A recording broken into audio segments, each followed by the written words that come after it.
दो विधायकों में भिड़ंत, दिवाली पर हिंदुओं से ही खरीदारी करो, बयान पर बवाल। सोलापुर जिले के करमाला में आयोजित हिंदू मोर्चा के दौरान विधायक संग्राम जगताप ने विवादित बयान देते हुए कहा, हिंदू भाई दिवाली पर सामान सिर्फ हिंदुओं से ही खरीदे। इस बयान ने राजनीतिक गलियारों में हलचल मचा दी है। अब राष्ट्रवादी कांग्रेस अजित पवार गुट के ही एक अन्य विधायक अमोल मिटकरी ने जगताप पर तीखा प्रहार किया है। मिटकरी ने कहा, हमारा देश सभी धर्मों के समान आदर पर चलने वाला है। महाराष्ट्र फूले शाहू अंबेडकर के विचारों पर आधारित है। ऐसे बयान समाज में दरार डालते हैं। इस विवाद के बाद पार्टी ने संग्राम जगताप को कारण बताओ नोटिस भी थमा दी है। अब देखना यह होगा कि जगताप अपने बयान पर कायम रहते हैं या माफी मांगते हैं। दिवाली की चमक में सियासत की चिंगारी तेजी से भड़क उठी है। BT news Hindi bureau report. पहिल्यांदा एक सांगतो की अशा प्रकारे कुठल्याही धर्मियांकडून काय घ्यावं असं कोणी ठरवत नसतं। अनेक वर्षापासून इथल्या प्रथा परंपरा राहिलेल्या आहेत। अनेक वर्षापासून हिंदू मुस्लिम हे दोन्ही समाज गुण्या गोविंदानं या देशात नांदत आलेले आहेत। रामनवमीला वाजणारं आजही सुंदर रामाचं भजन हे मोहम्मद रफिक नावाच्या मुस्लिम गायकानं गायलेलं आहे। किंवा अलीकडे छावा जो चित्रपट निघाला, त्या छावा चित्रपटामध्ये संभाजी महाराजांच्या हत्येपर्यंतचं संगीत देणारा मुसलमान AR रहमान आहे। त्याच्यामुळे याच्यात हिंदू मुस्लिम हा वाद कुठे येत नाही।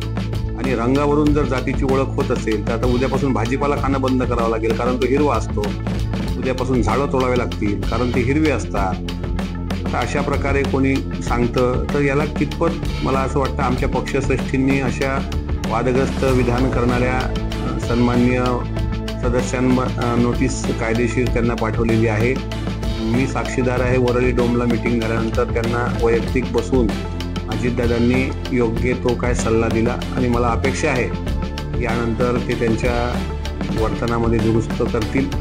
कारण महाराष्ट्रामध्ये शिवशाहू फुले आंबेडकर आणि डॉक्टर बाबासाहेब आंबेडकरांच्या संविधानानुसार तर प्रत्येकाला जगण्याचा बोलण्याचा अधिकार असल्यामुळे सारे जहां से अच्छा हिंदुस्तां हमारा, हम बुलबुले हैं इसकी गुलसिता हमारा, मजहब नहीं सिखाता आपस में बैर रखना, हिंदी है हम वतन है, हिंदुस्तान हमारा हे लिहिणाऱ्या मोहम्मद इक्बालने या देशाची गरिमा जपलेली आहे। त्याच्यामुळे कोण सांगितल्यानंतर अशा प्रकारे लोक ऐकतील असं नाही। मी स्वतः क्रॉफर्ड मार्केटचा एक व्हिडिओ तुम्ही पाहिला असेल, काल ट्विट केला की सुफा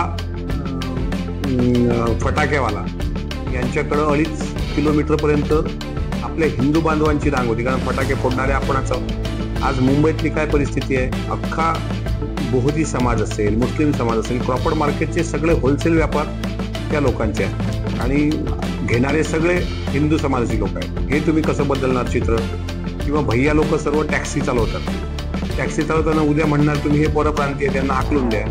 त्याच्यामुळं भाषिक वाद, प्रांतिक वाद आणि जातीवाद हे आपल्या संविधानाला मान्य नाही। कोणी असं कितीही म्हटलं की संविधान जिवंत असेपर्यंत अशा प्रकारे कुठल्या एका विशिष्ट पक्षाचे झेंडे, विशिष्ट कंदीलं असं लावून लोकमान्यता भेटत नाही। काही वेळ मनोरंजन करून घेता येऊ शकतं, पण ते चिरकाळ टिकत नसतं।